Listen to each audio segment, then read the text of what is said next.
ദൈവപ്രസാദം ലഭിച്ച, ദൈവപ്രീതി ലഭിച്ച പുരാതന കഥാപാത്രങ്ങളൊരു അനുഗ്രഹിക്കപ്പെട്ട കഥാപാത്രമായിരുന്നു നോഹ.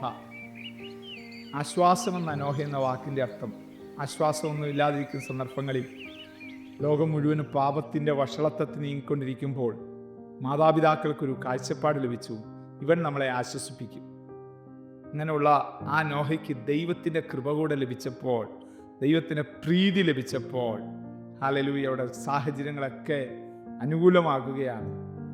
പെട്ടകമുണ്ടാക്കാൻ ദൈവം പറയുന്നു, അനുസരിക്കുന്ന നോഹയെ നമ്മൾ കാണുന്നു.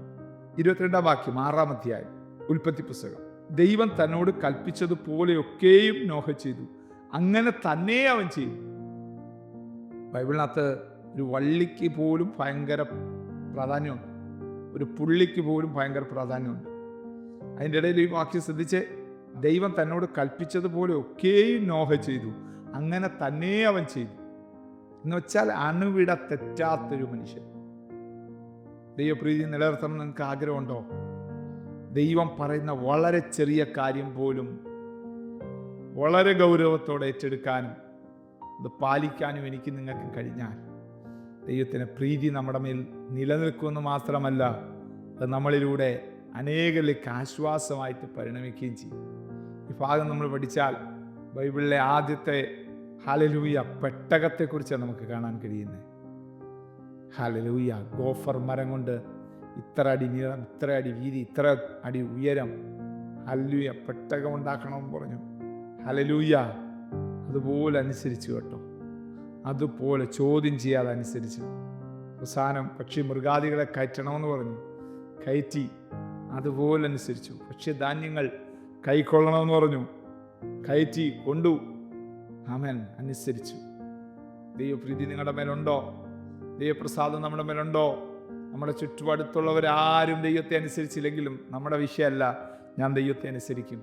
കാരണം എൻ്റെ മേലുള്ള അവൻ്റെ പ്രീതി വളരെ വലുതാണ്. എൻ്റെ മേലുള്ള ദൈവത്തിൻ്റെ വാത്സല്യം, എൻ്റെ മേലുള്ള ദൈവത്തിൻ്റെ അധികമായ വാത്സല്യം വളരെ വലുതാണ്. ഹല്ലേലൂയ. ഈ സന്ദേശം കേട്ടുകൊണ്ടിരിക്കുമ്പോൾ തന്നെ ദൈവാത്മാവിൻ്റെ വലിയൊരു പ്രീതി നിങ്ങളുടെ മേൽ വന്ന് വീഴട്ടെ. അടുത്തത്, വ്യത്യസ്തമായ ചില കാര്യം ചെയ്യാൻ ദൈവം അവനെ നിയോഗിക്കുക. വരാൻ പോകുന്ന ജലപ്രളയത്തെ മുന്നിൽ കണ്ടുകൊണ്ട് നോഹ ദൈവത്തോടു കൂടെ, ദൈവം ശില്പിയായിട്ടും ഹല്ലേലൂയ ആ ലെവലിലുള്ള അനുഗ്രഹിക്കപ്പെട്ട ഒരു പെട്ടകവൻ പണിയുകയാണ്. പണിയുന്നവർ കളിയാക്കുന്നുണ്ട്, നോക്കുന്നവർ കളിയാക്കുന്നുണ്ട്, അയൽക്കാരൊക്കെ വളരെ വളരെ ഹല്ലേലൂയ ആകാംക്ഷയോടെ അതിനെ സമീപിക്കുന്നത്. ഹല്ലേലൂയ. അവരെന്തായിരിക്കും പറഞ്ഞേ? ഒരു കുഴപ്പമില്ലാതിരുന്ന കുറച്ച് ദിവസം മുമ്പ് വരെ തലയ്ക്ക് എന്തോ പ്രശ്നം വന്നു, വലിയ പെട്ടകം ഉണ്ടാക്കുന്നു. അങ്ങനെ ഹല്ലേലൂയ ആയിരിക്കുന്ന സന്ദർഭത്തിലാണ് ആ ജലപ്രളയം വരാനിടയായിത്തീർന്നത്. നോഹയും കുടുംബവും ഒഴിച്ച് മുഴുവനാണോ ആ വെള്ളത്തിൽ പോകാനിടയായത്. ഇതിൻ്റെ ഇടയിൽ നമ്മളൊരു കാര്യം മനസ്സിലാക്കണം, നോഹ തൻ്റെ കുടുംബത്തെ കൂടെ ആ പെട്ടകത്തിനകത്ത് കയറ്റാനിടയായി. നീതിപ്രസംഗിയായി നോഹയുടെ പ്രസംഗം സമൂഹത്തിൽ വലിയ അവൻ ചലനമൊന്നും ഉണ്ടാക്കിയില്ല, പക്ഷെ കുടുംബത്തിനകത്ത് ചലനം ഉണ്ടാക്കി. കാരണം പ്രസംഗമാണ് ജീവിതം, ജീവിതമാണ് പ്രസംഗം. അപ്പച്ചൻ പറയുന്നതിനകത്ത് കാര്യമുണ്ടെന്ന് ശേമിനും ഹാമിനും യാഫേത്തിനും മനസ്സിലാക്കി, അവരുടെ മക്കൾക്ക് മനസ്സിലാക്കി. ആമേ.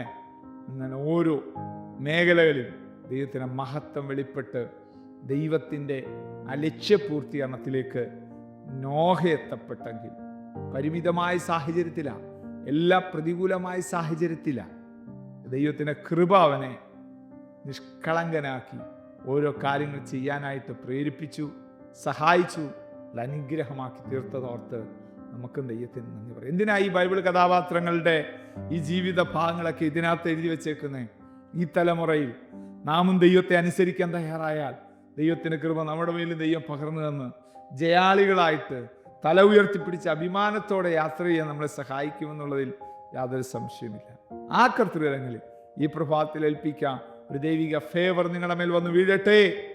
കരുണയുള്ള ദൈവമേ, സ്വർഗീയ പിതാവേ, വളരെ ഗൗരവമേറിയ ദൈവിക ദൂതുകൾ, ആഴമായ ദൈവിക സത്യ സന്ദേശങ്ങൾ ഞങ്ങളെ കേൾപ്പിച്ചതോർത്ത് സ്തോത്രം.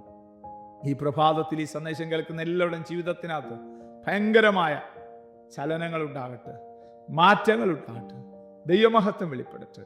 യേശുവിൻ നാമത്തിൽ തന്നെ ആമേൻ. God bless you. ദൈവം നമ്മെ അനുഗ്രഹിക്കട്ടെ. Praise the Lord. മോർണിംഗ് മന്ന സന്ദേശം ശ്രവിച്ചുകൊണ്ടിരുന്ന എല്ലാ ദൈവമക്കൾക്കും സ്നേഹവന്ദനം. പാസ്റ്റർ ബിനു വട്ടപ്പാറ. ഈ ദൈവവചന സന്ദേശങ്ങൾ തുടർമാനമായി ലഭിക്കുന്നതിനായി 9745600023 എന്ന വാട്സാപ്പ് നമ്പറിൽ ബന്ധപ്പെടാവുന്നതാണ്.